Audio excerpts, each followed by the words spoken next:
네, 오늘 글로벌 픽 순서는 금창우 기자와 함께하겠습니다. 어서 오십시오. 안녕하세요. 네, 첫 소식 보죠. 안전한 등교를 위해 필요한 것. 오미크론 확산 때문에 또 학교들 등교가 상당히 어려운 상황인데 백신 못 맞는 아이들도 있고 어떻게 해야 안전하게 등교할 수 있겠습니까? 네, 말씀하신 것처럼 지금 5살에서 11살 사이 소아 청소년들은 아직 백신 접종을 맞추는 나라가 많이 없습니다. 상대적으로 이 코로나 감염이 이 연령대에서 좀 크지만 이 연령대에서는 또 대면 수업도 중요해서 무턱대고 등교 수업을 줄일 수도 없는 상황입니다. 이에 영국에선 과학자와 교육자 등 전문가들이 안전한 환경을 조성하기 위해 모든 학교에 공기청정기 설치가 필요하다고 주장합니다. 이미 독일 정부는 지난해 10월 코로나19 확산을 막는 데 가장 저렴하고 효과적인 방법이 공기청정기 설치라면서 학교 등 공공건물 시스템에 우리 돈으로 약 7,200억 원을 투자했습니다. 이 전문가들은 특히 다가올 1월 학기에 공기청정기가 더 필요하다고 설명하는데요. 이 영국 정부의 방역 지침에 따라 학교에선 일정 시간마다 환기를 해야 하지만 추운 겨울 날씨로 선뜻 창문을 열기가 힘들기 때문입니다. 이 정치권에서 추정한 바에 따르면 영국 모든 학교에 공기청정기를 설치하는데 우리 돈으로 약 2,200억 원이 필요합니다.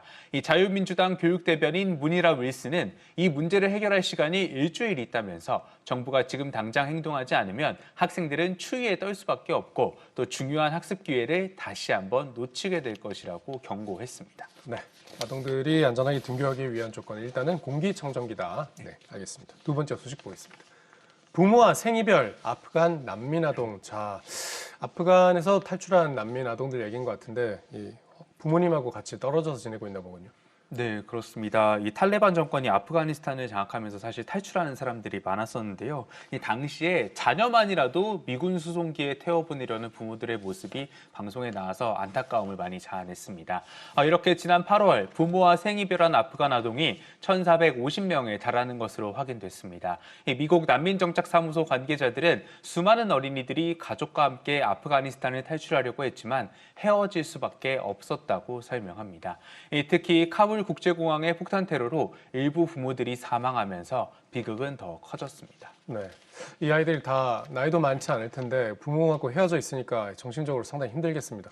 네, 그렇습니다. 이 생이별한 것도 모자라서 부모와 연락도 쉽지 않은 상황에 아이들이 정신적으로 많이 힘들어하고 있습니다. 특히 부모가 어떤 상황에 놓여 있는지 알 수 없다는 점이 아이들을 더 힘들게 합니다.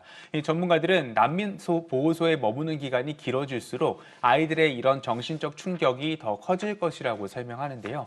이 때문에 하루빨리 부모와 재회해야 하지만 상황은 녹록하지가 않습니다. 일단 아이들의 개인정보가 잘못 입력된 경우도 있고 또 부모들이 아프가니스탄을 탈출하기도 쉽지 않기 때문입니다.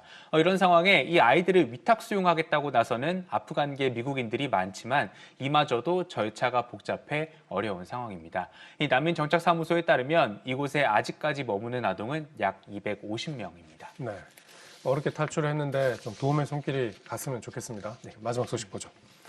청소년 성소수자의 집. 자, 청소년 성소수자들이 머물 수 있는 공간 같은 게 마련된 모양인데 아무래도 갈 곳이 좀 없는 학생들이 많겠죠. 네, 그렇습니다. 특히 성소수자들은 이제 커밍아웃을 하게 되면은 넓게는 사회 전체 그리고 또 좁게는 가족들과도 의견 충돌이 있을 수밖에 없는데요. 이런 갈등 속에 커밍아웃을 한 뒤 집으로 돌아가지 못하는 경우도 있습니다. 특히 청소년 성소수자들은 이런 상황에 놓이면 당장 머물 곳이 없어서 생활이 어렵습니다. 이런 상황에 놓인 청소년들을 위해 미국 로드아일랜드주에 청소년 성소수자의 집이 생겼습니다. 지난 2017년부터 청소년 성소수자를 위해 각종 지원을 해온 하우스 오브 코덱이란 회사가 이번 달부터 보호소를 만들고 운영한 겁니다. 이 보호소에는 기숙사처럼 이루어져 있는 곳들이 있고 또 침대가 6개 놓여 있습니다. 18세에서 24세 사이 청소년 성소수자라면 누구나 거주지를 찾을 때까지 짧게는 며칠에서 길게는 몇 주 동안 이곳에 머물 수가 있습니다. 지금까지 8명 이상이 이 시설을 찾았고요. 하우스 오브 코덱은 단순히 보호소에만 그치지 않을 것이라고 설명하는데요. 내년 하반기에는 반영구적으로 머물 수 있는 시설도 제공을 할 예정입니다. 네, 인권의 사각지대를 메울 수 있는 장소가 미국의 로드 아일랜드에 만들어졌다는 소식이었습니다. 오늘 잘 들었습니다.